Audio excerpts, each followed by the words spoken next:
Oh, baby. Frauds everywhere. These playoffs, man. I don't know, Pat. I don't know.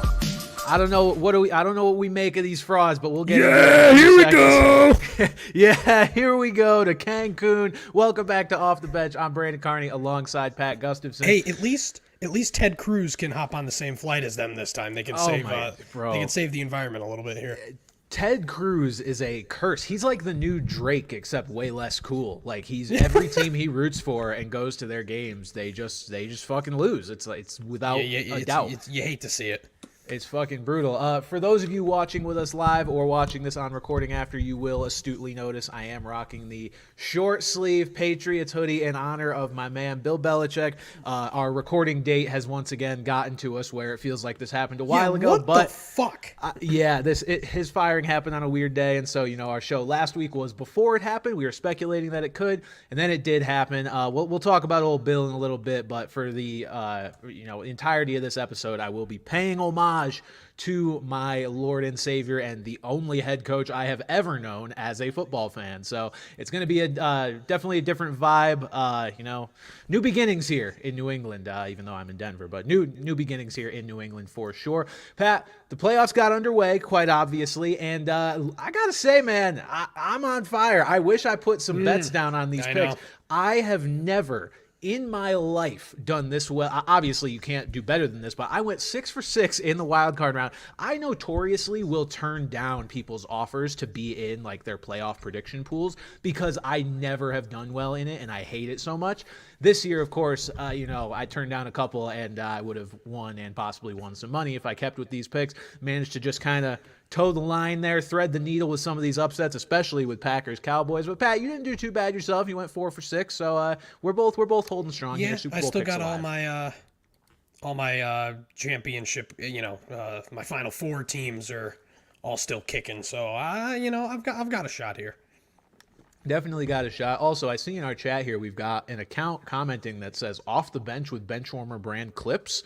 I did not hire this person, so if you make clips of the show, sweet, thanks. And how old am I? I am 27. Am I doing my math right? 27. So yeah, just FYI there. But let's see, Pat. What do we got? No one cares how old I am. No one gives a fuck how old Pat is. Pat, I guarantee you though, if 25? you guess.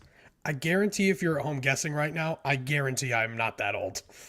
I guarantee I am younger than you think I am. You think people are hitting you like in the 30s and stuff? Yes. I feel the same way, honestly. I don't think anybody would peg me for being in my 20s, but who knows? Maybe I'm wrong. Pat, we got a hell of a show here today for you. We've got playoff reactions. Of course, we've got divisional playoff predictions now that the next round of games is set, and we've got the latest from the coaching rumor mill and more with some of our viewer questions here at the end. But we're just going to go game by game here and give our thoughts on what happened in the first round of the playoffs. We'll go in order. We'll start with the first game that was played, Texans versus Browns, but we'll start with the AFC here. Texans-Browns, Pat. Exactly what I suspected could happen. I'm not going to say I clairvoyantly saw this, but we knew the Flacco steam was going to run out eventually. And it just so happens that it did run out in the first game of the playoffs in spectacular fashion. We had the Texans absolutely blowing out the Browns. I believe the score was 45-14. What did you make of this game, Pat? Because all I saw was this is kind of the coming out party, if he hadn't had it already, for C.J. Stroud. And it was the end of the line for a Browns team that, as good as their defense was, I think we kind of knew they were overachieving. And this probably wasn't a Super Bowl contending team. No, and I think that's the thing. They were just wildly different teams in the sense that the Texans were young. They were exciting as opposed to the more veteran Browns who kind of win with defense and have a geriatric at quarterback. And I personally thought that was going to win through. I thought that the experience, I thought maybe the lights would be too bright for the Texans, but could not have been more wrong. I mean, yeah. Stroud's had better games, but he did exactly what he needed to do. He was efficient. He was really solid. And, obviously playoffs don't matter, but I've been on the Kevin Stefanski Coach of the Year train for a long time, but it's hard to look at DeMeco Ryans and not give him not try to give him that kind of credit. But Well, it's hard too because these votes do take place before the playoffs. So I think in all likelihood, Kevin Stefanski is probably going to win Coach of the Year, and deservingly so. But DeMeco Ryans is showing why, he was very much in that conversation and why nobody would have complained if he did, or still does. He could come away with it, I suppose. But if he did come away with that award, nobody would be against that by any means, I don't think. Pat, like I said, the game really came down to C.J. Stroud just looks like a different.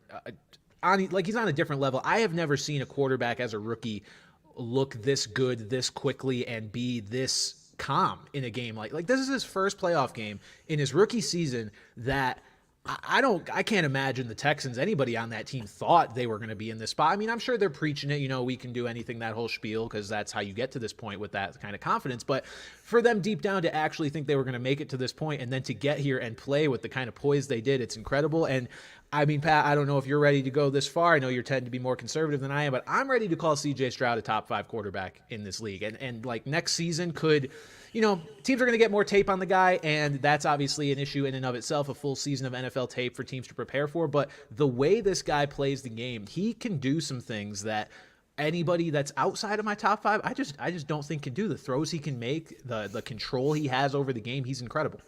Yeah, I obviously think there's 3 that pop into my head immediately that I would rather have than him.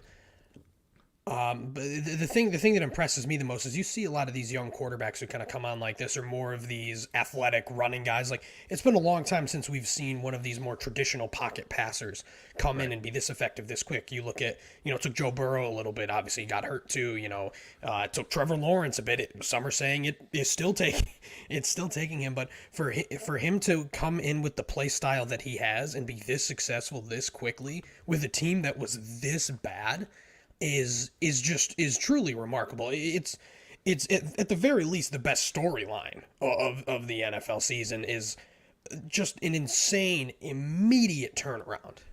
Yeah, and I mean I think the best comp for, how he's playing and the growth that he's shown is on the other side of the playoff bracket with Jordan Love, but Jordan Love got to sit for 3 years behind one of the best quarterbacks of all time. CJ Stroud's coming into this shit cold. No Ohio State quarterback's ever been worth a damn in the NFL other than Justin Fields, who's pretty good, but not on the level of CJ Stroud.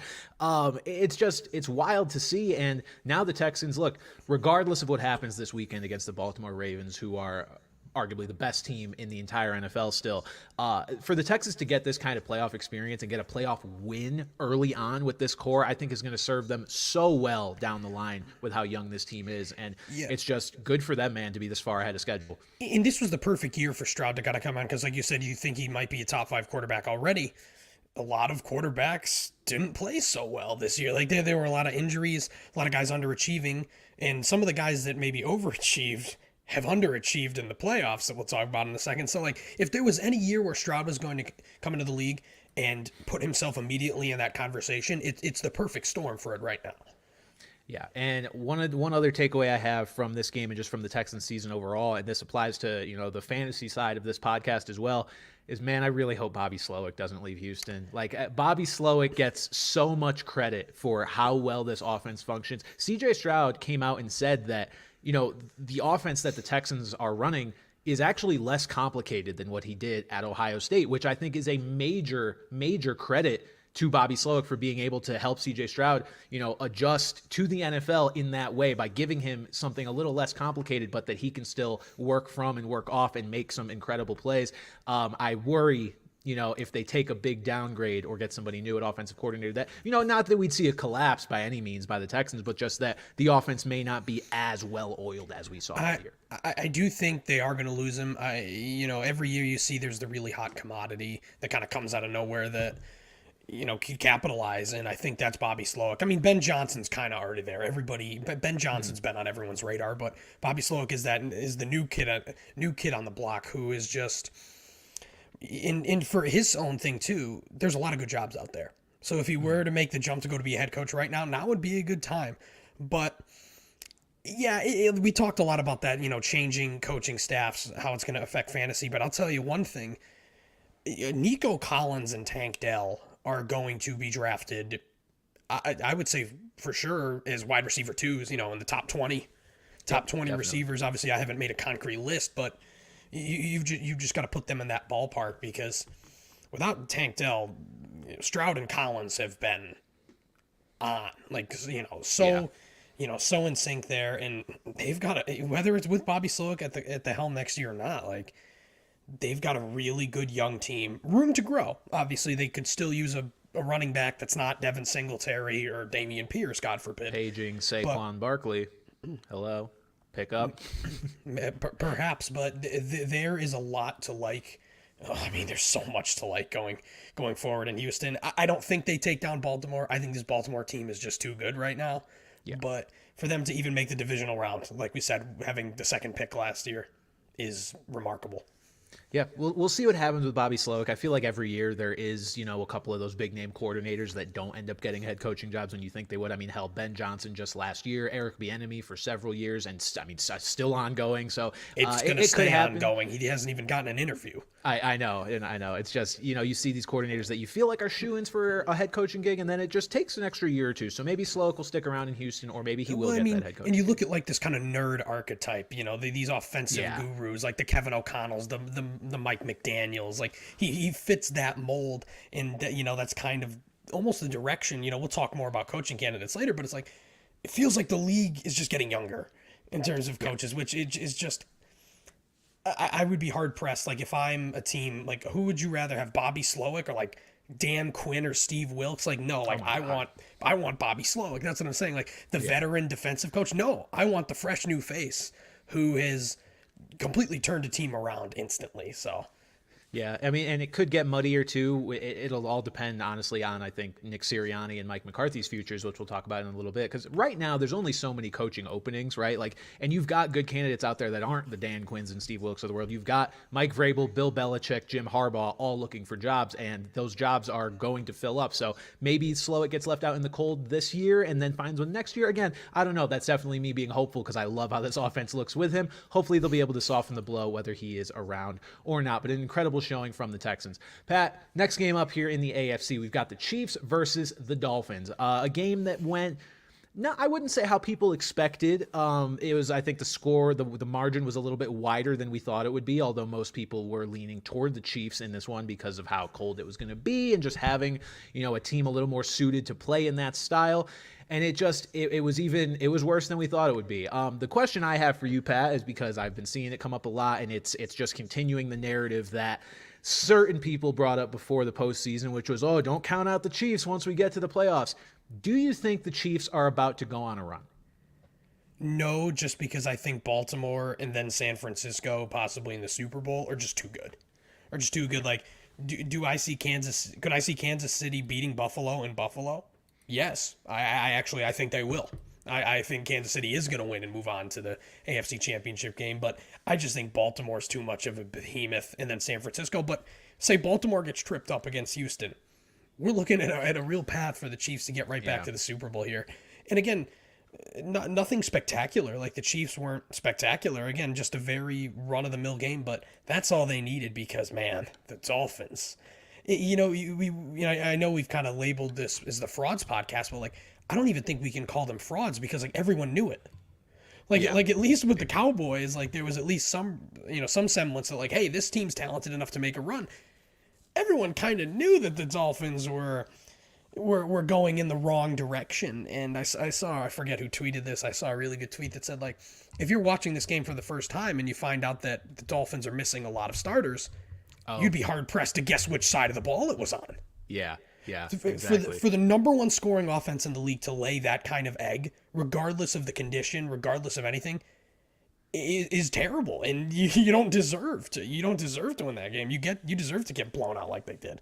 It was bad, and I think this game was a full expose of Tua Tagovailoa and his weaknesses. There are a lot of people that tried to put him a little bit too high up in their quarterback rankings and people trying to hand him MVP. That was the thing for the longest time. And I understand a lot of MVP is, just strictly statistical rather than the context behind those statistics. But the context behind those statistics were revealed. Like Tua is not a guy that can make plays out of structure. Tua is not a guy that beyond his first read is really going to do a lot for you. Tua is a super accurate quarterback, and when his first read is open, he can be a very good quarterback. But that is the kind of thing that has kept him and I've kind of held this belief for a while, like he's a guy who's going to live in that 8 to 12 quarterback in the league sort of ranking. Like he is never, ever going to ascend beyond that. And honestly, Pat, there comes a point where his upside is so capped that it becomes worth wondering if the team needs to move on. Because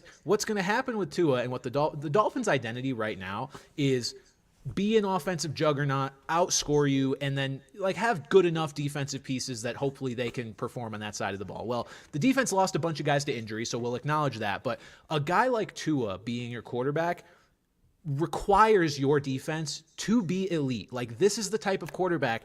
He's a Brock Purdy type of quarterback. Like you need to have the elite defense to back up his quarterback play, or else they're not ever going to make a Super Bowl run. I was going to liken it to San Francisco, what we've seen with Jimmy Garoppolo and exactly Brock Jimmy, Purdy. Yes. And it's that what does San Francisco have that Miami doesn't? An elite defense. Like if you put a really good defense on that team, Tua will be just fine because that offense is, we saw at times they put up 70 spot. Like this offense can be absolutely electric. Next year, Achane and obviously Tyreek and Waddle, like, you don't need to put a stud quarterback. And I mean, Tua can throw the deep ball and connect with Tyreek and Waddle too. It's just that when you have that glaring of a weakness the way Miami did with all those injuries on defense, it just puts everything on display. And Tua looked bad. I mean, he did not look worse. I think there was a quarterback that looked worse than Tua did this weekend. But I feel this way, watching him a lot this year too. His mistakes are like really bad. Like he'll throw an interception just directly at the defender. Like his mistakes are terrible. Even one of I forget which one of, but he just a terrible overthrow. Like not even close an overthrow. These balls that are getting picked. So you're not even giving your receivers a chance there. Do I think they should move on? No, because realistically, like. Who could they go and get right now where they're at in the draft and everything that would be an upgrade from him? And right now, probably nothing. But I definitely think it's going to put his future in question. Like these are going to be some important. Next year's going to be an important year for Tua in regards to his future. Yeah, I think the Dolphins are certainly going to have one eye toward, whatever their next option could be. Because Tua, you made a perfect comparison, Pat. He's Jimmy G. Like he really is. Jimmy G.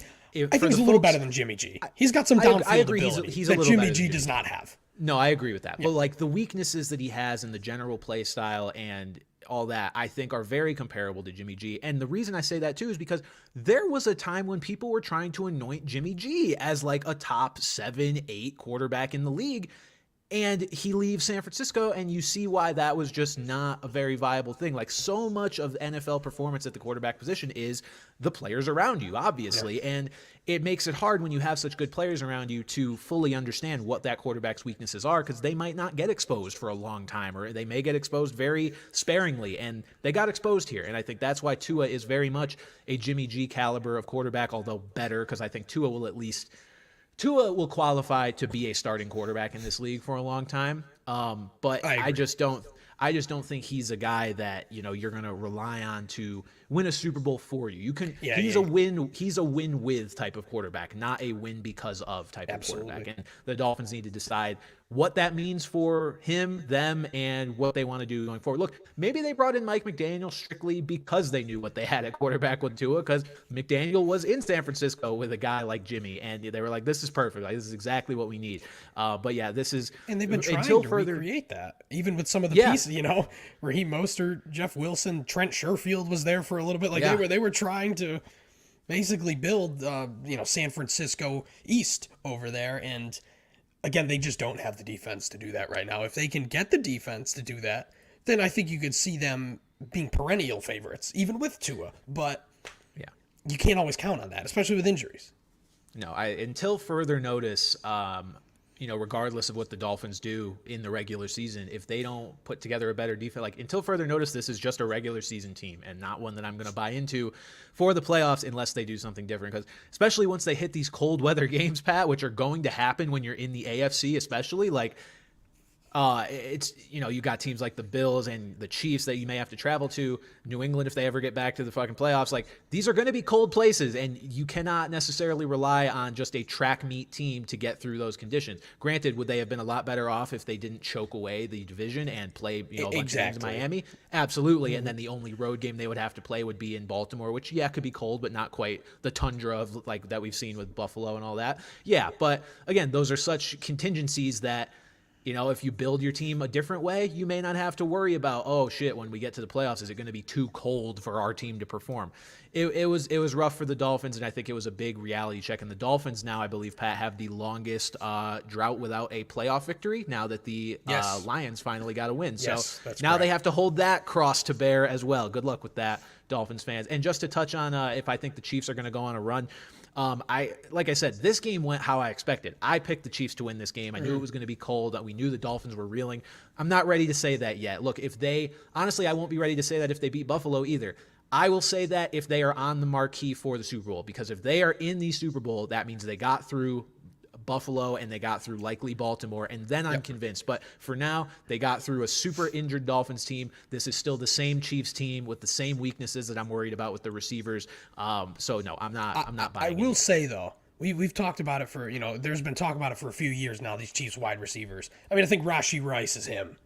I don't think we're talking necessarily an elite receiver in terms of the whole league, but they are finally going to have an actual wide receiver good enough to be a number one target for Mahomes. Who knows how much longer Travis Kelce is going to be there, but Rice has what Sky Moore doesn't. What Kadarius Toney doesn't. Yeah, I want to sit here and say, if the Chiefs don't bring in any receivers, that Rashee Rice will be a fantasy god next year. Except if I wasn't, completely positive that they're going to bring in a receiver after this year. Like, the Chiefs are going to sign 1, 2, if not 3 new receivers and completely rebuild that room. They're going to let Mecole Hardman go, and they're going to bring him back. Yeah, but like if they just kind of go on the cheaper end of solving this issue, like let's say they draft a receiver in the first round and they sign, I don't know, Josh Reynolds, then Rashee Rice becomes a very, very interesting. He's going to be an interesting fantasy pick regardless, but he becomes a borderline, I would argue, potential low-end wide receiver 1 if that's the kind of, the lower end move they make this offseason. But they may go out and just get fucking Mike Evans, and then we'll be sitting here like, well, Rashee Rice is a flex again, so whatever. Yeah. Pat, Bills versus Steelers, another game affected by the weather, but not as much as it could have been because they ended up moving the game. Bills come out on top in this one. Game was actually, it was like a blowout, and then it wasn't, and then the final score made it look more like a blowout, but this was a fairly well-contested game. I would say, am I forgetting? Well, I think the Cowboys game was more enjoyable, but that was more so from a Cowboys perspective than an actual. But that's probably I think the 2 games yesterday were probably the most interesting games, and the Steelers hung in there. The Steelers hung in there, but man, Josh Allen is, and that's the thing. Like we talk about where to rank C.J. Stroud, like. I still can't not have Josh Allen in my top 3 quarterbacks just because at his peak, he is unbelievable. I saw it was like he's a monster truck, like he's a toddler trapped in a monster truck fueled by Four Loko, like something like that. Like, this guy is an animal. They were talking a lot on the broadcast, comparing him to Ben Roethlisberger, and it's like, yeah, but Ben Roethlisberger cannot pick up the steam. Cannot pick up speed the way that Josh Allen did in the midfield. Like, he almost got a second burst like a running back there. That was insane for a guy his size. That is unbelievable. Just completely unbelievable. Side note, I'm tired of Tony Romo. Like, I have been, but I'm tired of Tony Romo. What a fall from grace, man. The shtick was like endearing the first year or so because, like, he's enthusiastic, whatever, but now he makes incoherent noises. And so does Chris Collinsworth, but I think at least Chris Collinsworth has some better insight than Chris him. Collinsworth with his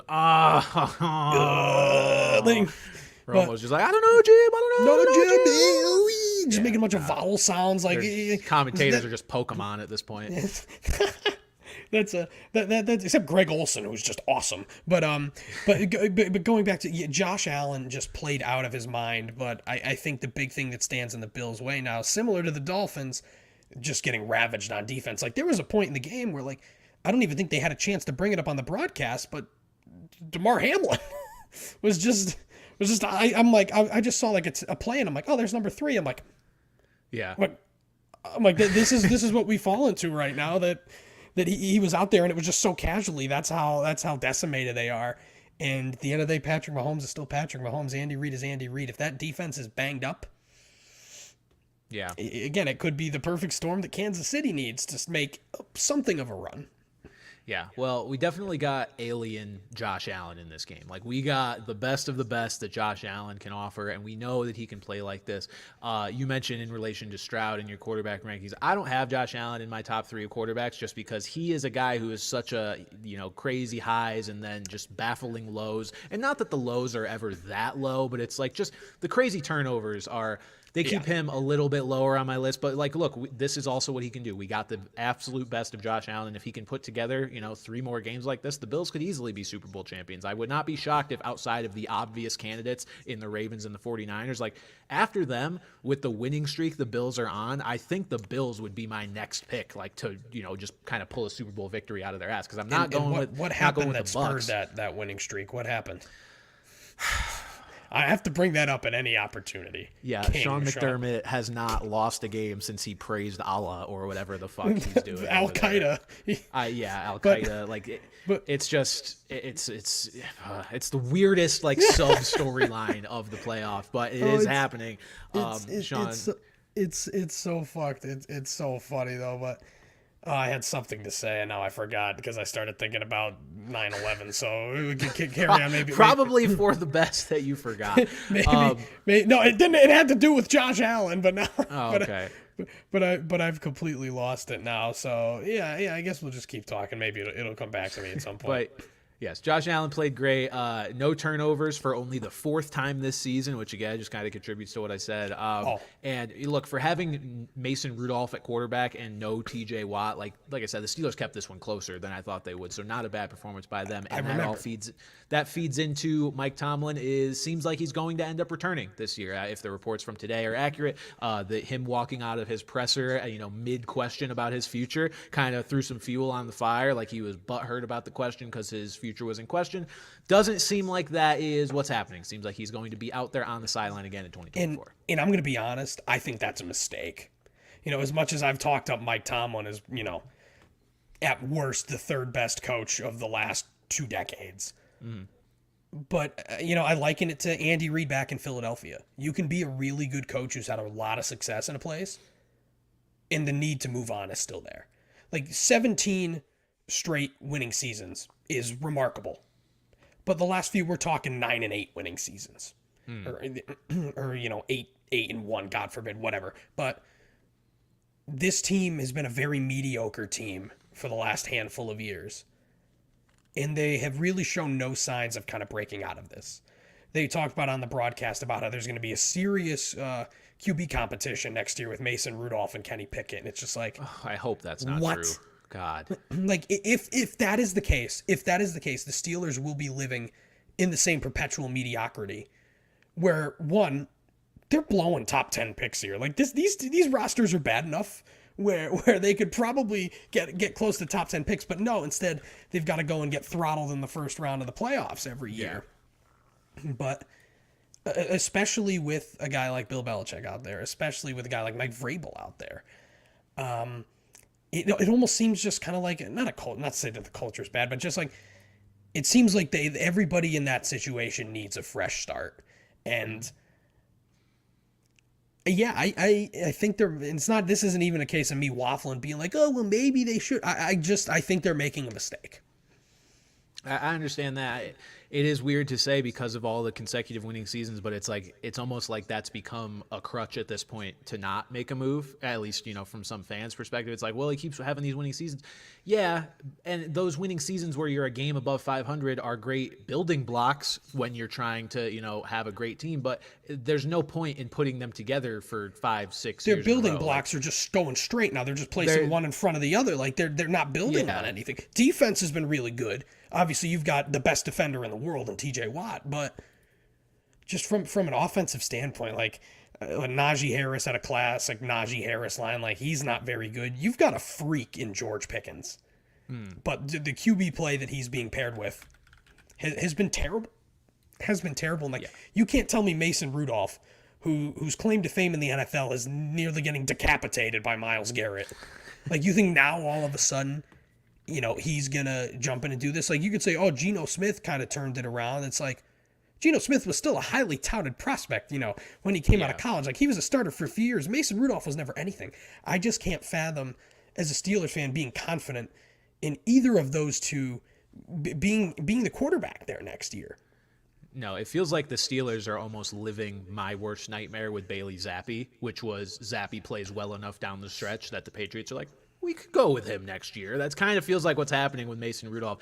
And as far as the Steelers, consecutive mediocre seasons goes, like these are their records dating back to 2018, starting from this year. So 10-7 this year, 9-8, 9-7-1. 12-4 year in 2020. Mm-hmm. Can't deny that. It was a great one. 8-8 in 2019, and then 9-6-1 in 2018. And then you go, as soon as you get beyond that, you're in the kind of the prime of the Steelers, where it was 10-13 wins for a few years straight. But yeah, it's been too long now that they're just kind of barely hovering above 500, and it's good enough to get them into the playoffs. And it's when you have a record like that, like you're not gonna go on some miracle Super Bowl run. Like, making the playoffs is, again, a good jumping off point for a team like the Texans or a team like the Packers that we're seeing this year. Absolutely. It's not good to just keep doing that over. Like, you got to figure out what is going to get you over the hump. And I don't know if getting rid of Mike Tomlin is the answer there, but I think there's a valid argument that it could be. Things may have just gone a little bit stale there. So Mike Tomlin, it seems like he's going to be out there on the sideline for 2024. I would like to see it be with a quarterback that's not Mason Rudolph or Kenny Pickett, but it's not looking Trubisky. And not him either. And I remembered what I was going to say before the Sean McDermott 9/11 talk. Like, Josh Allen, that was not a fake slide on the 50-yard touchdown run. Yeah, I didn't. Yeah, like maybe that's what he was trying to do, but you compare that to Kenny Pickett's fake slide, which got him outlawed. At all. Not even close. I saw Josh Allen hit him with the yabba dabba do, where he just did an incredible stutter step. But people were like, "Oh, what's the defender supposed to do?" It's like, that's not even close to a fake slide. No, he didn't really get horizontal in the way that Pickett did in that college slide. No, I agree with you. Quickly preview the two upcoming matchups in the AFC, Pat. We've got Ravens versus Texans. We talked about it. Look, Texans are playing with house money here, very much so. I think, they're playing great. I think this stays relatively close because of how well C.J. Stroud has been playing, but I do think the Ravens win it comfortably in the same breath. Like, the Texans defense will not be able to jump all over Lamar Jackson in the way that they jumped all over Joe Flacco. Flacco was a ticking time bomb. Lamar Jackson and this offense is a well-oiled machine. It's not going to be the same. I saw, Texans are getting 9 or 10 points. That's a lot. Are they really? Ooh, but I would take the Texans to cover, but that line itself is interesting. That's what I'm saying, because Vegas knows what they're doing, man. Like they though? All these games this weekend was different. Well, this weekend was rough, but I mean the Rams with the sneaky cover there, but but I mean the Packers 7.5 point dogs, and the Eagles were 3-point favorites. Like, it was not a good week for Vegas, but you could argue that means Vegas is due. So maybe Vegas will catch up here now that the teams are a little more predictable, I guess. But I agree with everything you said there. I mean, I think there's going to be a lot of points in this game because the Texans are going to have to do everything in their power to try and keep up. But like we've said the last few weeks, the Ravens are just such a well-oiled machine right now, and I cannot foresee anyone other than the 49ers stopping them, at least right now. Yeah, I think we're looking at a 31-21 or 31-24 type of game where I know 31-21. I guess the Texans wouldn't cover what I just said, but that's around the score that I'm thinking for this, where it's like it'll feel fairly close, but at the end of the day, the Ravens are gonna not necessarily be sweating this one too much because they are the best team in the AFC, and the Texans are, I think, still a little surprised to be here. And the Texans are going on the road in this one, not to ignore that. They were able to play at home against Cleveland, which helped as well. Bills versus Chiefs. The story here, Mahomes is finally playing a playoff road game for I think the first time ever. Mahomes has to play a playoff road game, and it's against all thanks Josh to Kadarius Toney. It's against Josh Allen's Buffalo Bills. We get, Mahomes versus Allen whatever the fuck part this is. And Allen is still looking to get on the board in this rivalry, I believe. And I think, Pat, this is setting up pretty nicely for that to happen. I know you said you believe the Chiefs will win this game. I think the Bills will win this just because they're home, because they are streaking, and because the Chiefs are dealing with, I mean, they just are dealing with the same issues they've had all year, which is the bad wide receivers. Obviously, the injuries on the Bills side could change this narrative. Taron Johnson, concussion. Terrell Bernard, ankle injury. Although it looks like Rasul Douglas and Tyrell Dodson, who missed this past week against the Steelers, have a pretty good chance to play against Kansas City. So that's good at least. I'm going to go with the Bills. I think it's going to be a close game for sure. Pray for Kansas City's wide receivers. Ain't nothing wrong with them. They're just bad. Yeah, I've tweeted this. I was like, it's genuinely fascinating that the Chiefs have, I think, 3 of the worst wide receivers to be on NFL rosters. And I said MVS, Kadarius Toney, and Mecole Hardman. And then somebody reminded me about Sky Moore. And I was like, I haven't even thought of Sky Moore in 2 months. Like, man, their receivers are fucking rough. So, yeah, I just think the Bills are a little bit, they're streaking right now a little bit. So I think they're going to finally slay this Mahomes dragon, as a headline I saw today said. And, we'll get Bills-Ravens in the AFC Championship game. Look, obviously that was going to be my prediction. I have been perfectly correct with all my playoff picks so far, and that was what I picked. So that's what I did pick the Bills in a pool I'm in, though. I do have the Bills, but just based on the results of this last week, though. I guess I'm just hedging against myself here, but I do think we're going to have a good game here. And it's funny because these are like the 2 perennial juggernauts who, at one point in the season, we were like, these 2 teams are not juggernauts at all. I mean, it was going to be the Bills are going to miss the playoffs. Sean McDermott's getting fired. Yeah. But now here we are again in the divisional round. 2 of the best teams in the AFC. Like, can we change the script, please? Yeah. All right, Pat, we will move on to our NFC recap, starting with the funniest game of the weekend, Cowboys versus Packers. It's a Stephen A. Smith laugh. Look, I picked the upset. It was honestly kind of more of a fuck it, let me send it upset because I picked so much chalk elsewhere. And that's the perfect one to send it because fuck the Cowboys. Yeah, I know that the Cowboys are prone to this, but in my heart of hearts, gun to my head, if I had to pick, make a money line bet who I thought was going to win this game, I would have picked the Dallas Cowboys. Obviously, they're a much more talented roster. They've looked very good all year. And man, Pat, I love that this was probably top to bottom the best Cowboys team that we've seen in years. Absolutely. Modern era. And they got blown out worse than any of the other Cowboys teams we've seen in the modern era. At home, again, to the Packers, again. So it's really just fascinating at this point. The questions are plentiful after this one. Like, is McCarthy done in Dallas? What do we do with Dak Prescott? Like, his contract doesn't have much longer left on it.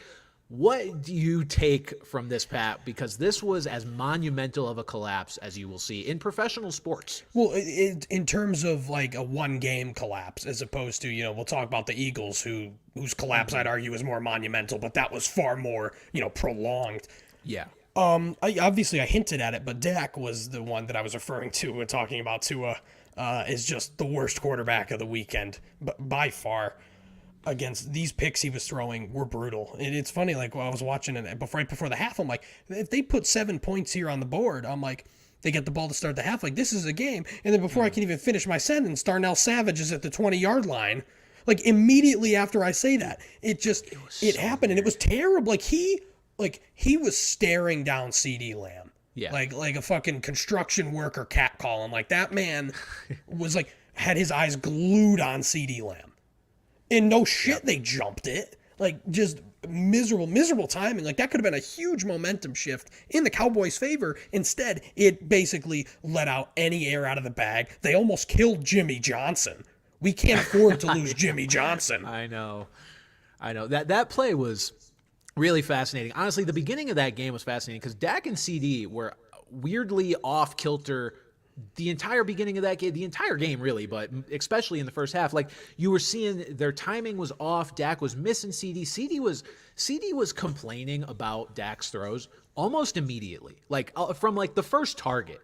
And, commentators were picking up on it too. And I was like, this is incredibly weird. Like, what is prompting CD to already be frustrated? As if we were like in the third quarter of a game and Dak's been missing him all game. It was like already this is happening, and I still want to answer that question. I still don't know. Yeah, and in CD, obviously he had 9 catches, but at least in the first half, so many of them were short of the sticks. Shorter than 10 yards down the field. He did catch one, I think, 50-yarder, but But yeah, even the times that they were connecting, they weren't these weren't big plays. Like these weren't plays that were going to change the game. And that was the thing too, is that when they were driving, the Cowboys, it was slow as shit. Like they had no shot to win that game when they were down as bad as they were. Even if the offense picked it up and figured it out, they were just going to run out of time the way they did it. And I don't think the biggest takeaway here is Dak Prescott, though. I think the biggest takeaway is Mike McCarthy. I've been anti-Mike McCarthy for years dating back in Green Bay, with the quarterbacks that he had to win one Super Bowl. Only make one Super Bowl, I believe, is just not a good look.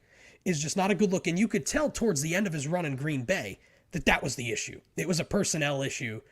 And you saw Matt LaFleur come in and looks like one of the budding superstar head coaches.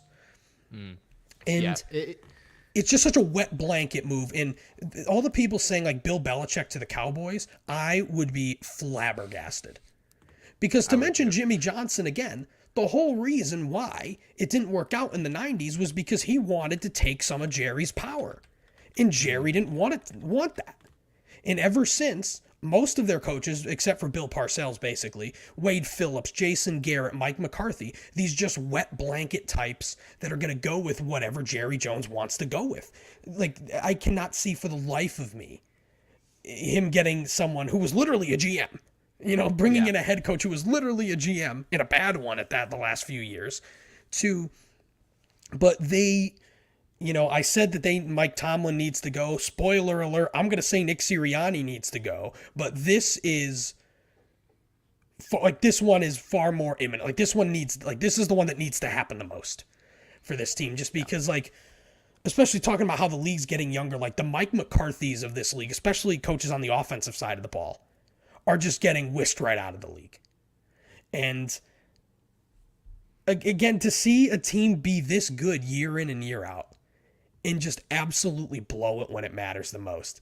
And for Jerry Jones, who winning and how about them Cowboys, yada, yada, yada, for him to just sit back and be like, yeah, this is fine. This is fine when it's on fire around him. I just don't understand how he sits there and brings Mike McCarthy back yet again. Something that I thought they probably could have and maybe even should have done last year. Yeah, it honestly was comical. And the reason that I second guessed my Cowboys-Packers pick several times, and the reason I almost settled on the Cowboys was I was telling myself, the meme of the Cowboys losing in the playoffs is funny and all that, but eventually they're going to beat that. This is a good team. They're at home. They're against a team that barely made the playoffs. Oh, come on. It's not it continuing to happen. It's almost like you can't write this stuff. If you were to write this for a TV show or it's okay, you did it too many times now. That's not realistic for them to continue blowing it every fucking time when it doesn't seem like they should. I agree. I think Mike McCarthy's got to go. And I agree. I said the same thing about Bill. Jerry does not like strong personalities anymore. And the only thing that might change that is if he reflects on the last 20 years and is maybe the wet blanket types aren't the way to go. But at the same time, the fact that he'd even have to do that, the fact that you've got to reflect on 2 decades of failure from the Cowboys' perspective, America's team, one of the perennial franchises, the last 2 decades have been a failure. I don't care how good you are in the regular season or wherever you go. It's a failure. It's Jerry Jones' fault. He's needed to relinquish being the GM for over a decade. For over a decade. And I'm trying to think who would be a funny wet blanket head coach for them to bring in, because it's got to be something of a name. Arthur Smith. Oh dear, he's not about to be a head coach. But no, I was trying to think of the same thing. I was going to say if Dan Quinn was too strong. Yeah, if Dan Quinn wasn't their coordinator, he would have been the perfect kind of guy, the veteran, Vic Fangio. I think they're going to hire Vic Fangio as their next head. Something like that. Something where I feel like this team is one really good head coach away from possibly finally breaking down this barrier that has inexplicably held them up year in and year out for 2 decades. Yeah, I'm really trying to think of who they would bring in. Oh, Gandhi got the Brandon Staley drop in here. See, that's perfect. That's the thing. Perfect. So a coach like that, I could absolutely see if this was a year from now. Because they're not going to bring in a guy who just got fired. The optics are too bad, even if Jerry did like a guy like Brandon Staley for the job. The optics there will be riots in the streets of Dallas if they bring in a guy who just underachieved on a different team. But I'm trying to Leslie think of like, Frazier. how about this one, Pat? Cliff Kingsbury. Let's get Cliff Kingsbury in Dallas. Oh dear. Like he talks for college jobs, but I think lost in all of this is that we talked about how bright the future of the Texans is. I don't know if there's a brighter future in this league than the Packers have right now. Oh my God! For the first 5-6 weeks, people were really getting scared for Jordan Love being like, maybe this isn't going to happen, and he just put that to bed in resounding fashion. The way this kid has played the last 8-9 weeks has been fantastic, and the fact that a lot of it has been without Christian Watson. And what they've found with Jaden Reed, what they found with Dontavian Wicks even. I feel like that guy's catching a touchdown every week. And they finally freed Aaron Jones. Yeah. The fact that a man named Emmanuel Wilson, who I just learned of his existence 2 days ago, got 8 carries was wild. Like, there is no need for them to bring A.J. Dillon back into the fold next year. Like, Aaron Jones is that guy. And then we've seen good things out of Luke Musgrave. We've seen good things out of Tucker Kraft. Even the defense. I mean, look at some of these guys on defense. Like, Quay Walker's out there on every play. This is such a good young core. And again, just rapidly. I mean, we knew Matt LaFleur was a good coach. But the youngest team in the league to look this good, this quick, is also remarkable. And I feel like it's been lost in the Cowboys and Eagles collapse, the Texans rise. This has been incredibly impressive. It really is, to me, just Spider-Man meme Texans and Packers. Like, other than the fact that Love's been in the league a few years, you've got these quarterbacks who are unproven, and you've got groups of wide receivers who, before the season, everyone was like, neither of these teams have any wide receivers. How are these quarterbacks supposed to do anything? Well, how about the quarterbacks develop on their own? And also, all of those wide receivers are actually a lot better than we thought they were. Like, how about that? Like, that's the possibility we should have been looking at. The Packers, I also saw a meme about the Packers. It was like, not knowing who our number one receiver is before the season, and that being a negative. And then it's like not knowing who our number one receiver is now, like, as a positive, because you have so many different guys you can go to. You've got Jaden Reed, you've got Romeo Doubs, who lit up the scoreboard. You've got Dontavian Wicks, and you've got the guy who is supposed to be their best receiver if he's healthy next year and can get those hamstrings right, Christian Watson. Like, this is now somehow, some way, within a single year, a damn good cast of weapons for Jordan Love, and they've got money to bring in an actual, like, big name on if they choose to at some point. So it is quite a rise for the Packers. I agree with you. And I think, Pat, the Packers have a lot better chance of knocking off the Niners than the Texans do of knocking off the Ravens. I don't think the Packers knocking off the Niners is completely impossible. That's what I think I'd agree, just because the Packers are red hot right now. Yeah. I mean, they're coming off a huge win on the road.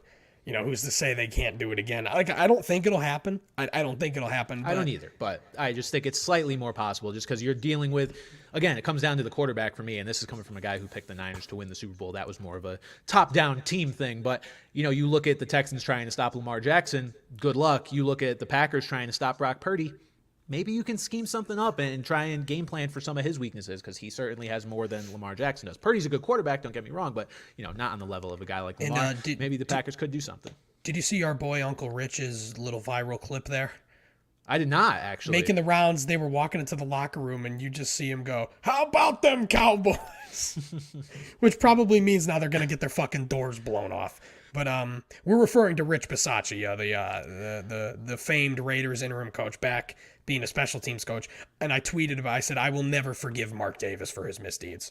I can never forgive it. Completely biased, but we love Uncle Rich getting the national spotlight. I saw it was on like House of Highlights. Like, it made the rounds, and we love to see it. We love Uncle Rich. We love Uncle Rich. All right, we'll move on to the next game here, Pat. Lions versus Rams. Certainly the most competitive game of the first round. Yeah. We won't bury the lead here. This is the Lions' first playoff win in 32 years. A massive victory for the city, for the team, something that, you know, we've certainly been building toward these last few years with Dan Campbell at the helm, but something that we finally saw come to fruition, Pat. We had the first ever text message to be sent about the Lions winning a playoff game. That was the joke. There wasn't even texting as a thing. They kept showing that poor motherfucker who was like the 50-year season ticket holder. They had a camera glued to that poor man. But But hey, no, and thanks to the Cowboys' incompetence, they've got another home game here. And like we say, they're just, especially the offense is just a much different team at home against the Bucs team. Granted, impressive that they've gotten to this point, but are hardly, I think the Lions win that game relatively easily. But just the turnaround that they've had. People hated the Dan Campbell hire just because they're like, oh, this guy's just some meathead who likes to bite kneecaps and ankles and whatever the fuck. And he was a tight ends coach. Mm-hmm. But again, it's like almost old school, the culture that's been built there through him. Yeah. And again, Jared Goff's not a great quarterback, but he's good enough. But what they've done with that run game with just a two-headed monster. First two touchdowns of the game are both running backs. It's insane. Very different kinds of running backs. And I think Amon-Ra St. Brown might be one of my favorite players in the whole league. I agree, the kid completely. is just an absolute stud. And then your boy Sam Laporta, just offensively what they have done there. Granted, they've had some duds this year, which does make it a little scary. But I don't see that happening against the Bucs. But if Lions fans, if you exist, congratulations. They probably exist. They probably just were afraid to show themselves for the last 30 years. But in a good game, I was shocked because it was like Rams plus 3.5. And then the over-under was like whatever, 50-something. So halfway through the game, it's like, oh, well, the Rams aren't going to cover, but at least we'll get the over. Flip. An absolute flip. The offense is just stopped. Yeah, and the Rams stopped. pulled off the cover, and I mean, the Rams looked pretty good. I mean, again, they were 6th seed, like that's kind of what you'd expect out of a team like that. I don't know. Yeah, I mean, experienced playoff team. A lot of people picked them in this game because of that. They're like, oh, well, the Rams have been here before, the Lions haven't. And look, it very easily could have gone to the Rams. It was a 1-point game. You play this game 7 times, it probably goes to game 7. But it was a very good game, and like I said, one of the only truly competitive games. Largely because Matthew Stafford to Puka Nacua was completely fucking unstoppable. If that connection wasn't there, this game looks a lot different. But Puka, again, Pat, this is a guy much like C.J. Stroud, both of them in that offensive rookie of the year race, which is probably ultimately going to go to Stroud, but both guys in that race where we've been hearing about him all year. But if you haven't had the chance to catch them on primetime, if you finally did, now you understand what the hype has been all year, and that these guys, especially Puka, because I think people probably have more doubts about him than they do Stroud at this point, just because he came out of nowhere, 5th-round pick. He's not going anywhere. Like, he is such a good fucking player. It's Cooper insane. Kupp was MIA, basically. Yeah. Like, there was such little Cooper Kupp. My little Cooper Kupp. There was such little Cooper Kupp happening in that game, and it's like, again, from the fantasy perspective, already looking ahead to next year, is like, is that going to be something that prevails? Like, are we looking at a realistic thing? Where, how close are they going to be ranked together? Like, do they even rank Cooper Kupp ahead of Puka? That's how insane Puka's emergence has been. Yeah, we're talking about another guy talking about the Texans as well. That'll probably be drafted in the top 24 wide receivers, and that's probably lowballing it. Yeah. And again, another team that's lost in is the Rams. The fact that I don't think anyone expected them to be any good. We saw Matthew Stafford basically slowly die out there last year, and he came back and looked good. And it just so happened that they pulled 2 incredible offensive weapons out of their ass. But again, this is still a team that's aging. They're hamstrung by a lot of contracts. It's just like, how bright is that future as a whole team? Obviously, Sean McVay is a fantastic coach, but I don't know. I don't know how eager you can be as a Rams fan, but you've got to at least be happy this year that you looked like something of a semblance of the team that you were a few years ago. Hey, look, they've got Stetson Bennett there waiting in the wings, so I think he's actually older than Matthew Stafford, so maybe that's not worth getting excited about. But no, the Puka Cup debate is fascinating, and it's one that I have thought about, a good amount, because I saw some early fantasy rankings, and I'm trying to pull up. I don't know if Underdog is already doing best ball rankings, but I would love to know if they are and see what people are doing already. You psychopaths. I saw some early fantasy rankings that had Puka as a mid-second round pick, and I do not recall where it had Cooper Kupp, but you can't imagine Cooper Kupp was above that. And I certainly would pick Puka over Cooper Kupp. Yeah, it's like the debate for next year is going to be, okay, Was Cooper Kupp unproductive because he was nursing this ankle injury all year? And is he going to be healthy and get back to the Cooper Kupp we know and love? Or is this kind of the Cooper Kupp permanently takes a backseat thing? He's 30 years old. Yeah, that's the thing. I'm with an you, injury and history.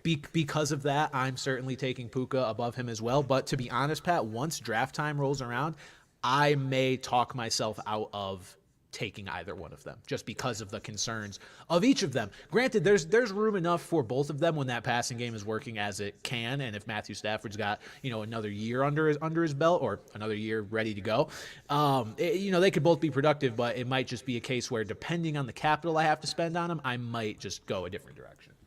Yeah, that's true. I mean, I think they'll both be fantasy viable, but for the price, potentially that may not be good enough. Fantasy viable may not be good enough. Because they really weren't both this year. I mean, Kupp had his weeks, but I'd say for 80% of the time when Puka and Kupp were both playing, it was the Puka show. Yeah, it was the Puka show. Like he had a bit of a dip there at one point for a couple of games where it's like, oh, what's inevitable is happening, and then he just shot out of a cannon again. Yeah. And he just shot out of a cannon again. I definitely think that's going to be one of the more interesting fantasy storylines going into it. But I guess jumping back to Detroit, it's just I can't see them losing this game. I mean, I guess we could talk about Tampa Bay now, but I don't foresee them losing. Yeah, so the upcoming opponent for Detroit is Tampa Bay, who we will now talk about. The Bucs-Eagles game, Pat, you mentioned it. This was certainly a slower collapse for the Eagles. And I think, Pat, in prior years, I may have, picked the Eagles in this game because I may have been like, no, this team has the experience. They still have the raw. Like, they'll bounce back. I'm big on the bounce back narrative. I'm learning through experience that more often than not, believe what you've been seeing on the field. Well, there's a for the difference past month between bouncing back after a couple rough games. And then there's a difference between starting the year 10-1 and just dismantling yourself. Yeah. Like that big of a collapse, there is no bounce back from that. The bounce back from that is crashing and hitting the ground, basically, essentially. And there's a lot of places to point the fingers. I mean, the defense, abysmal. So, some of the open field missed tackles. Like, I can't remember a time where a major analyst was as critical as Troy Aikman was, because Troy Aikman was just absolutely skewering that defense, and it was well deserved. They were terrible. They were absolutely terrible, and I'm surprised the Bucs didn't attack them more through the air, but they didn't really have to. Like, the score of that game was 16-9 for a good bit, for almost the whole third quarter, and there was never a doubt in my mind that the Bucs were going to win that game. I never thought the Eagles were going to win that game, despite it being a one touchdown game for a considerable amount of time. And people can say like, oh, it's Sean Desai, it's Matt Patricia, and it's like, who puts the coordinators into their positions? Mm-hmm. And at the end of the day, it boils down to Nick Sirianni. And I spoiled my take, but along with Mike Tomlin and Mike McCarthy, I think Nick Sirianni should be done. And the main reason I think is just because I think that would just be a phenomenal spot for Bill Belichick to go in Philadelphia. I just don't see how you can be Jeffrey Lurie and just sit there and say, like, Bill Belichick's possibly available. I'm going to hang on to Johnny Meatballs over here who just orchestrated one of the biggest collapses in recent memory. Like, how the fuck was that team 10-1? How did that team win 10 games, let alone 10 games in their first 11? Like, what the hell happened? To me, it's not even that. It's like that roster and what they did last year, suggests that 10-1 is not surprising in the least. What happened after is like had people trying to make sense of what the fuck is going on. And to me, Pat, it comes down to, like you said, the coordinators with Sean Desai and Brian Johnson. Sean Desai turning into Matt Patricia for the second half of the year, or the last third of the year. So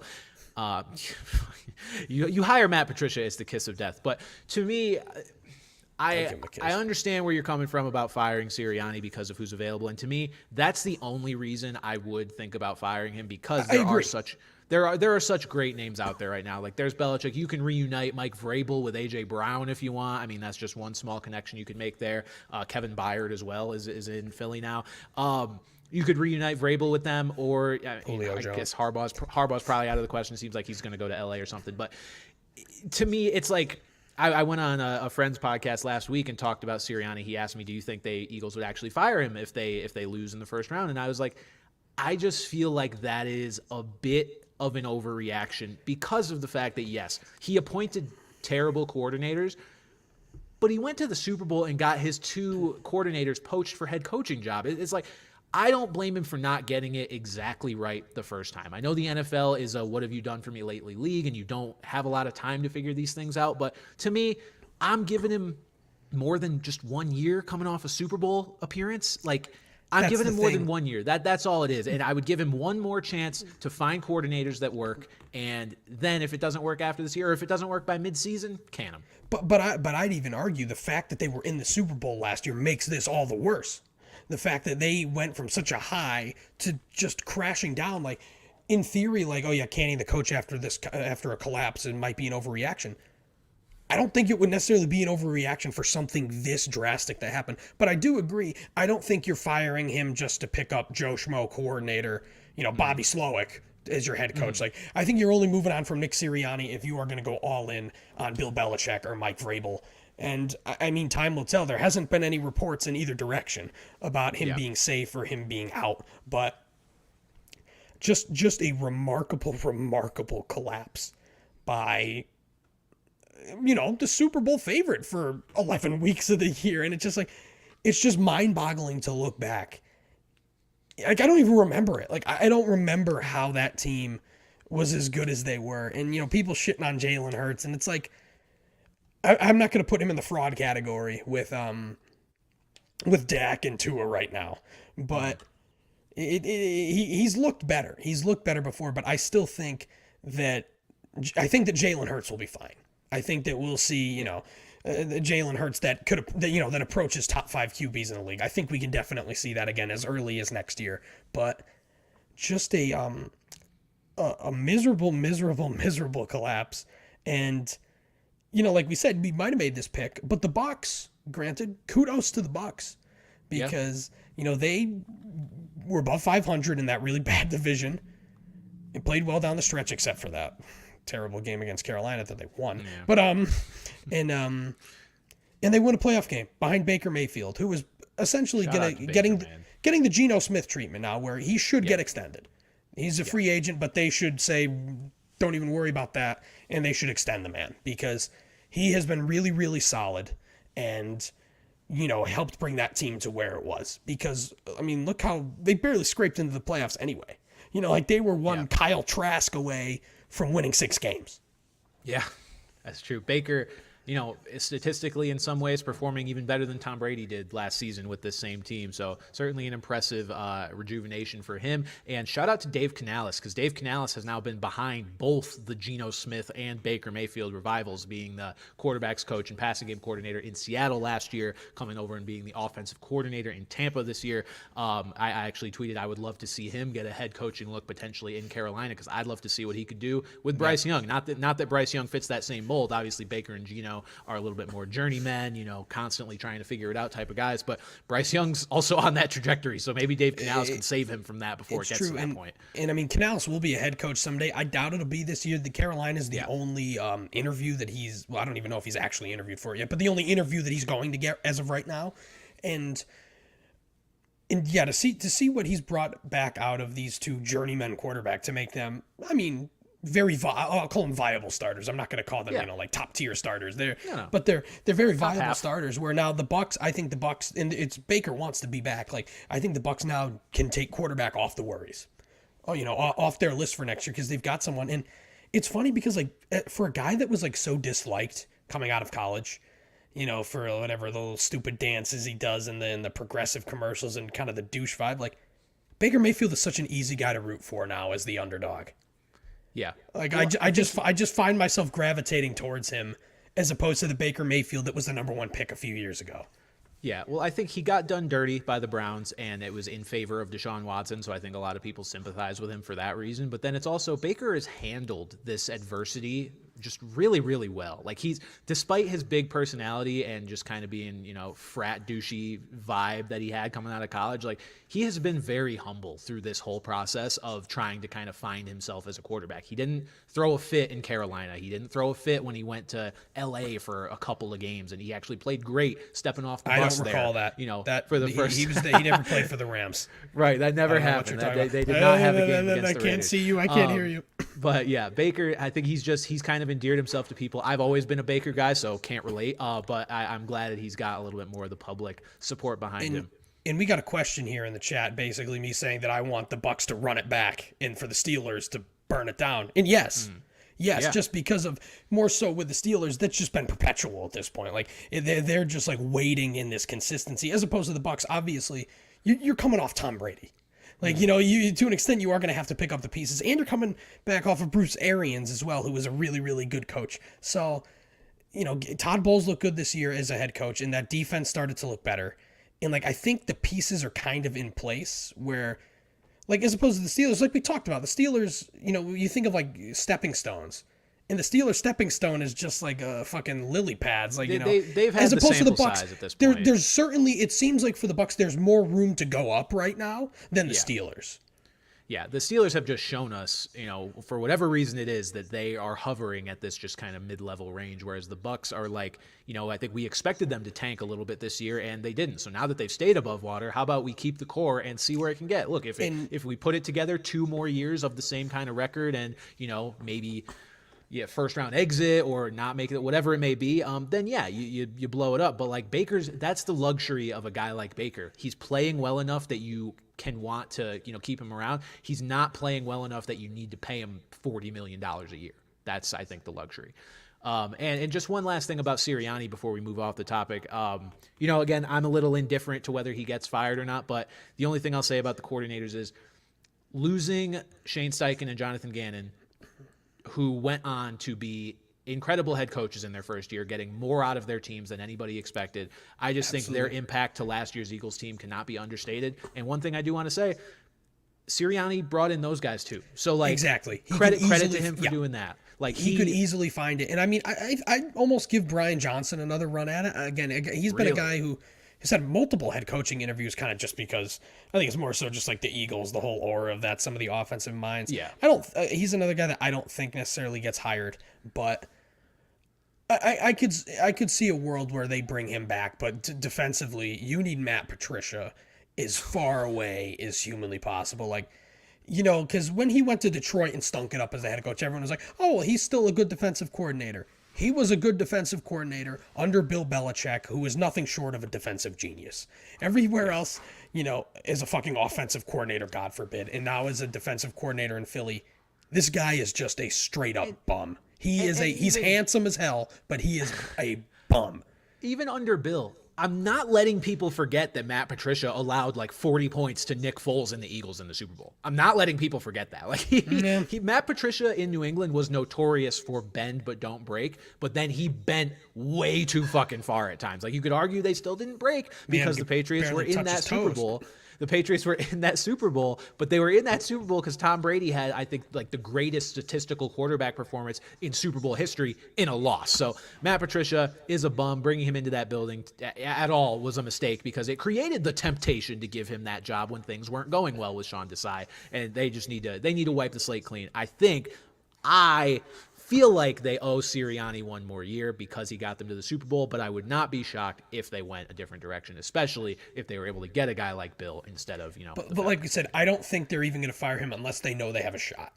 If they kind of just go into it hoping they can reel him in, they're not going to do that. Because at the very least, I think Sirianni's a guy that if they would fire him, he would be a head coach he would be a head coach next year. I think he's another guy with Belichick and Vrabel that would immediately enter the head coaching conversation for other teams.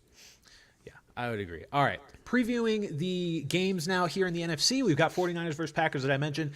Very similar vibe to the Ravens versus the Texans. You've got that overachieving young team going to play on the road versus the conference favorite who had a bye in the first round. Like I said, I think it's more possible that the Packers could win this game, but I do think this will be the end of the line for the Packers. Look, they'll take their playoff win. They'll take their experience and run because they've got, some stuff under their belt that they did not think they were going to get. They are well ahead of schedule.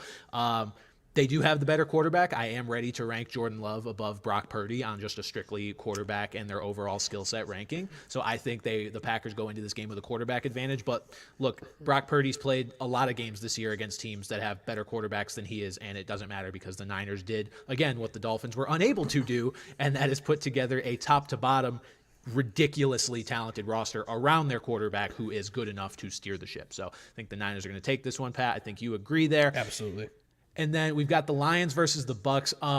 This is just going to be a fun one. Like, these are two teams that I don't think anybody would complain if they won the Super Bowl, which is funny because the Bucs, you know, just won it a couple years ago. But like Tom Brady Bucs is just feels like a different planet. That's a different stratosphere. Bucs. Like, it's like that team that everyone's rooting against. But with Baker, it's like, oh fuck yeah, you know, any reasonable person at least compared to the favorites. Nobody likes favorites. Fuck favorites. But this game, I think, look, the Bucs definitely ran into a reeling Eagles team. The Bucs were able to have a home game by virtue of winning the garbage NFC South. But now they got to face a Lions team that is generally just on fire, and they're especially good in Detroit, which is where this game will be. Bucs have to go on the road. I think the Lions will take this one, and I don't necessarily think it will be close. I think I'll even say I think there's a better chance the Packers win than the Bucs win. I'd say I don't think the chances are very good for either.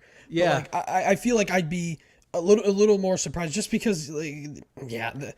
The Bucs have been really solid. The Bucs have done what they've needed to do, but I just can't see them keeping up with what the Lions could possibly do, as opposed to the 49ers who can beat you without throwing 45 points up on the board. Yeah, no, the Bucs are playing good. The Packers are playing great, which is why you could say that the Packers have a better shot. Like the Bucs, you know, as much as winning this playoff game against the Eagles feels like a big moment, and it certainly is for the team itself, but like they beat a team that was absolutely just deflating at the end of the year. And their two games before this were a game they won 9-0 against the Panthers, and then a game they put up 13 points against the Saints. So it's certainly not a Bucs team that is, you know, playing with a ton of fire, or playing with a hot streak going on here like the Packers are. So I think I might agree with you. That's a slightly hot take, slightly steamy, but yeah, we're both going with the Lions. We don't have very steamy takes here, so no, not a lot of steam. If you want just steam, steamy dumps, my bathroom. So hell yeah, on the same page. So we are both predicting a 49ers-Lions NFC Championship game, which we both, you know, prior to the playoffs starting, believe the Niners will win. But we will readdress this when we have our matchups and see if these teams actually do make it that far, and we'll make those championship game predictions next week. Pat, I thought this was a fun exercise because somebody pointed out who all the quarterbacks left in the NFC. And that they are just not guys you would expect. So I figure let's just real quick rank the quarterbacks left in the playoffs. And you and I have very similar lists here. There's really only one change, and it's honestly a change we kind of already talked about. But if I were to rank the quarterbacks left in the playoffs, I would go Patrick Mahomes, Lamar Jackson, CJ Stroud, Josh Allen, Jordan Love, Brock Purdy, Jared Goff, and Baker Mayfield. And here you have essentially the same list. The only thing you've done is flip Josh Allen and CJ Stroud. You've got Allen at 3, Stroud at 4. I think we've just still seen it from Allen. We you know, not even this. Take this past week out of the equation. We've seen what a high level Josh Allen can play at, but we've also seen him play like he's a drunk school bus driver, which hopefully that doesn't exist. But like he's a very high variance player. But it's like I want that experience, and not to say it's a knock against Stroud. I think it's remarkable that we've got him 4 on this list, and that we have all 4 of the AFC quarterbacks above the NFC quarterbacks. Yeah. And yeah, it's crazy that, like, what would we say at best? Like, Jordan Love is solid. Like the best quarterbacks in the NFC are solid. Yeah, I think it's wild that, you know, even in the AFC without playoffs without, you know, Joe Burrow, you've still got just such a discrepancy in quarterback talent in the AFC. Like the top 4 quarterbacks, no matter how you rank them left in the playoffs, are going to be all AFC. Absolutely. And then after that, you've got the 4 NFC guys. But yeah, the tweet was just, you know, if you would have told me that Jared Goff, Baker Mayfield, Brock Purdy, and Jordan Love were going to be the final 4 NFC quarterbacks, I would have called you insane. So yeah, look, one of those guys is going to be playing in the Super Bowl though, and I'll be very curious to see who it ends up being. Pat, we'll move on here to some of the coaching news that, you know, broke either part of last week or early this week. We'll talk about Bill Belichick now. And look, again, this was something that we mentioned could happen last week. We knew it was on the table. The longer it went on, the longer I thought maybe it wasn't going to happen. But New England did ultimately part ways with Bill Belichick, and I'm feeling, I have the same perspective I had when I talked about it, which was that I think it was probably necessary for him to go just because of the managerial mistakes that he had as a GM, especially on the offensive side of the ball. What I'm hesitant on, and I'm going to back him all the way because he's new and I have no reason to be pessimistic about it. I think people that are automatically pessimistic about it are losers. I'm definitely tepid about the Gerard Mayo hire. I know that it was in his contract, apparently, that he was going to be the successor to Bill, and honestly, that doesn't shock me in the least. For any Patriots fan that's followed this situation, you know that Gerard Mayo was interviewed for multiple jobs in the past few off seasons, and the speculation was the only reason he didn't leave was because he was promised the head coaching job. Now, I didn't know that it was in writing that they were able to actually, surpass normal coaching hiring procedures because they had him listed as a successor, but that turned out to be the case. Look, I'm excited to have the new youngest head coach in the NFL leading my team. I'm excited for the fact that there are at least some parallels, Pat, to D'Amico Ryans and Antonio Pierce, two guys who were former linebackers in the league, super young, seem to know how to motivate a young team.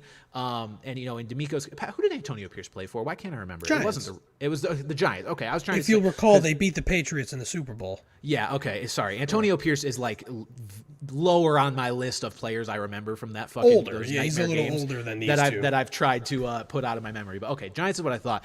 But yeah, the comparison to D'Amico, it's a guy who was a linebacker for the team that he's now coaching. So I think there's certainly an interesting cultural perspective there. It's a guy who's been around a long time. And so I'm excited for it, but I don't know what to expect. Like you said, this league is going very much toward, nerdy, offensive-minded guys, and instead we're getting a guy who is not known for being offensive-minded because he played on the defensive side of the ball. Well, they need to bring someone in. That's going to be, I think that's the biggest thing to Gerard Mayo's success is that get Bill O'Brien out of there, and they need to completely clean house and bring in a fresh offensive mind. And that's basically, going to dictate their success, at least in the near future, is what they can do offensively. Because we know, the defense, they've got the players in place. Gerard Mayo is a cut from the Bill Belichick cloth as a player and as a coach. So,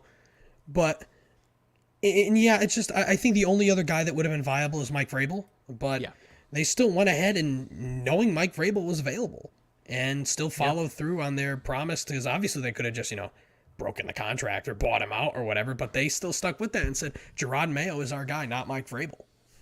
Yeah, truthfully, what I've been nervous about, maybe paranoid about, is that I really hope Robert Kraft knows what he's doing, because Robert Kraft is about to be much more at the forefront than he ever was, because Belichick had so much power that everything the Patriots did was chalked up to Bill, and now, you're hearing these little whispers about, Kraft was trying to take power from Bill, and that's what kind of started straining their relationship. And as amicable as the breakup seemed to be, even in the public presser, that, Kraft was kind of at the head of this, trying to undermine him. So, look, I'm staying optimistic because there's no reason to not be optimistic as a fan of the team. Like, we don't know everything that's going on, and all I know that's happening right now is there's a wind of change around New England, and I have no reason to do anything but be like, all right, Gerard, let's do this and see what you got. Just an insane, I remember being shocked by the Pete Carroll news. Yes. Only for the Nick Saban bombshell to come out a couple hours later, only for this the next day. Obviously, this was far more expected than those two moves, but is the most monumental, in impact, but just an insane, basically 24 hours. In coaching moves.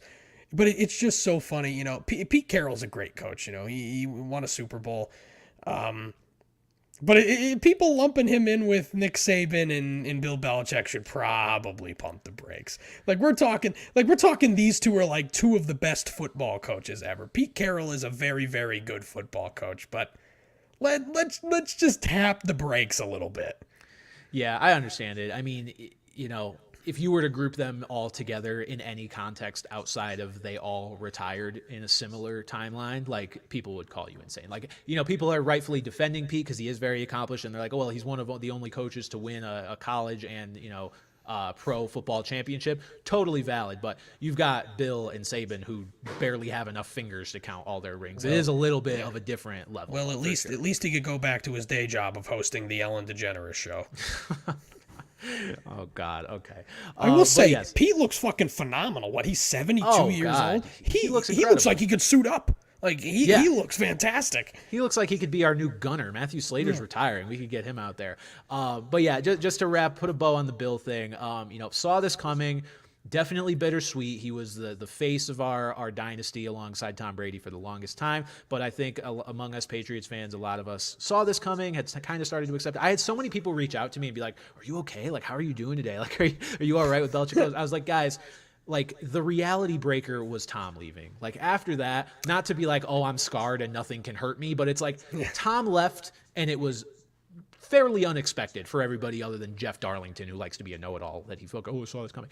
It was fairly unexpected. Belichick, we've had years of not being very good now, and, we've heard all these rumblings, and he's the last piece of the prior dynasty, other than Kraft, who's not going anywhere, and it doesn't affect me the same way where I'm like, oh, no, Bill, come back. Like, it sucks, but I think I understand it, and it was probably time. And Bill has now had an interview with the Atlanta Falcons already, so we'll see how that I one had goes. to, that was one of those tweets that now, thanks to Elon Musk, that, make sure it was real. Like, I kind of had to click on it a couple times and be like, okay, like, Right. this is legit. Not what I expected, but I can kind of see it. Oh, yeah, I could definitely see it. I mean, it's Arthur Blank. I think Arthur Blank is, we talked about it, another owner who's kind of not opposed to the spotlight, or at least is a bigger name of an owner. And I think he's tired of mediocrity. I think he's going for the big fish. Schefter talked about it. He's missed on the big fish a few times. And I think getting Belichick would certainly be a coup. And it's just a matter of who they would get at quarterback, because Bill, he's coming off these years dealing with Mac Jones. Now, not that there's really any coaching. Go get Mac Jones. God, not that there's any coaching openings with a good quarterback other than the Chargers, but I think. Whoa. All right, I think it would be interesting to see Bill in Atlanta, and I think at the very least, Pat, we talked about how nowhere to go but up for the guys like Bijan, London, and Pitts. Like, Bill has certainly been confusing about his usage of players, but Bill is not stupid. Bill knows who his best players are when they are clearly better than everyone else. Like, the Patriots were notoriously obnoxious about running backs. That's because they always had a million running backs who were basically the same skill level. But here's a great reunion with Cordero Patterson is in the cards here, though. God, that's true. I mean, years later. But, God, that was like a fucking millennium ago. He played for the Raiders, too. I'm not happy about any of this right now. Cordero Patterson won a Super Bowl with the Patriots against the Falcons. So that would be certainly interesting to see if he and Bill could, turn the tables and get one back. That was for 2018. That feels like forever ago. Yeah, it was, Pat. It was half a decade ago. We're fucking old, all right? By the way, I'm 26. I'm 26 years old. I didn't know. I knew it was either 26 or 25 because you're younger than me. But yeah, we'll keep you guys posted on anywhere else that Bill, interviews. But for right now, all the steam is pointing to the Falcons. So we'll see if that ends up getting commiserated. I think it just goes to show that this coaching cycle has been snail's pace. The only hire has been Gerard Mayo, because that was in his contract. That wouldn't have happened otherwise.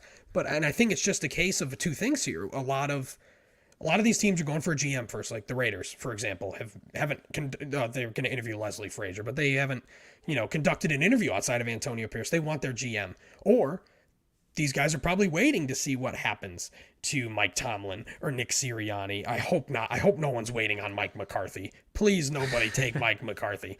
But it's been, and it's almost even hard to kind of pigeonhole people to certain jobs, because there really hasn't even been many interviews to speak of, let alone second rounds of interviews. So this is bound to pick up soon. Now we'll see what happens with these last three openings here, but I feel like the only real pigeonhole besides the Raiders hopefully promoting Antonio Pierce is Jim Harbaugh to the Chargers. Yeah. Which, in my opinion, is the only place he's going to go if he comes to the pros. Yeah. I think he's either coming to the Chargers or he'll stay in Michigan. Seems like it's been trending that way. Yeah, and I mean, you mentioned, Tomlin and Serriani and McCarthy and their futures and stuff. Don't forget the coordinators too. Like all these coordinators that are up for the potential head coaching jobs are still in the playoffs. It's Ben Johnson and Bobby Slowick. They're still playing, so they're obviously not going to take these jobs. They've been interviewing, and I'm sure maybe a team or maybe both those guys have head coaching gigs lined up already, and we just don't know it because their teams haven't been eliminated yet. So we will see. Things are definitely moving slow, and I agree with you. Harbaugh is probably Chargers or bust. At least that's how it sounds. I'll be curious to see if he interviews anywhere else, because as of right now, that's the only place he's interviewed. Yes, it is. It may stay that way. He may just get named the head coach tomorrow, and nobody would be particularly surprised about it. Pat, we will finish up here with our viewer questions and the only soundbite of the day, because I am a disaster and a bad producer. We just got a letter. We just got a letter. We just got a letter. Wonder who it's from. Look, I can't do everything, all right? I'll hire a producer. We need off-the-bench clips to come be our... Come in here and click the... here's the sounds we've got, just to run through them real quick before we get to the viewer questions. Oh, we've got... Broncos country, let's ride. Oh, come on. Oh, we've got... We've got... Been coming. I'm going to continue to come. Skip's been coming. He's going to continue to come. I don't know where I'm going to use that, but I think it'll be pretty funny. We've got this is classic. Also... Crickets. Oh, I feel like I deserve that more often, but going back quickly to Stephen A., somehow he got outdone by Skip Bayless, who name a bigger rivalry than Skip Bayless in his automatic lid of the garbage can. I have that garbage can. I understand. Like I would have had the same thing happen. My man should have thought that through. And another thing. You say Pete Carroll looks good for 72. Skip Bayless is also 72 years old. Yeah. Like, I know that man's all about physical fitness and everything. Yeah, fitness, dick in your mouth, blah, blah, blah, blah, blah. But, wasn't even going there, but I like that you did. Yeah, but those two are just fucking electric. And agreed. I miss them together. As much as I don't even watch any of those shows. Those two are electric. And just the discourse that happens over the Cowboys between the two of them separately is beautiful. Yeah, I agree. And then this is the last sound effect. But just in case. Oh, wait. Nate says, do we have... Yeah, here we go. We will next week. All right.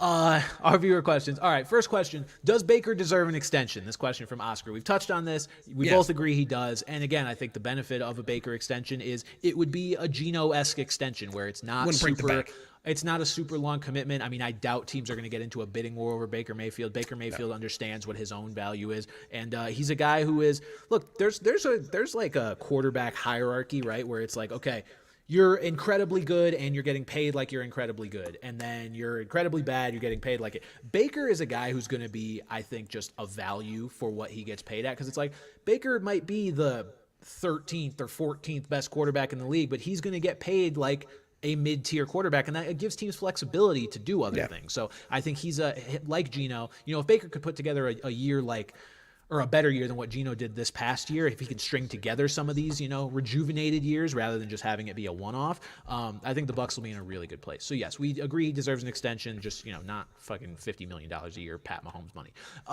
This is a good question, Pat. Which team was a bigger disappointment, the Eagles or the Cowboys? This question from 2025 Butler. What do you think? Eagles. Eagles? With how good the Eagles were at the start of the year, to go from 10-1 to just an absolute free fall. And everyone saw it, as it was happening, it would just be like, oh, when are the Eagles going to bounce back? But a few games into it, you just knew that it wasn't going to happen. And just watching the defense crumble and watching, Jalen Hurts not play nearly as well as he has in the past. Like you said, the Cowboys just had a really bad game. But, they kind of were starting to skate a little bit, getting to the playoffs. But still, they could have very easily won that game. I think people would have been way more surprised if the Eagles won this game this weekend than the Cowboys. Yeah, it's funny, though, Pat. That almost – I kind of think it's the Cowboys. And that's only because, the Eagles won. We have seen it coming for weeks. And that doesn't make it any less explainable or any more explainable. It's been very confusing what has happened to the Eagles. And it is certainly a massive disappointment. But – the Cowboys are disappointing in the sense that hopes were still incredibly high in the playoffs. Yeah. Like, you're looking at a team and it's like, I think it's such a more hopeless feeling looking at the Cowboys roster and their team and being like, what are we supposed to do? Like the Eagles, to an extent, no. Like they need to find coordinators that are better. They lost OC and DC, and I'm sure that is a large crux of their issue this year. Jalen Hurts battling injury throughout the year, all this stuff. The Cowboys, it's like, okay, we came into the playoffs pretty healthy. We came into the playoffs, having played good football all year, and then wet fart. It's like, okay, what the fuck? Where's the fart sound? Play the fart sound. Yeah, there we go. That's the Cowboys in the playoffs. Hooray, Yeah, we did it. hooray.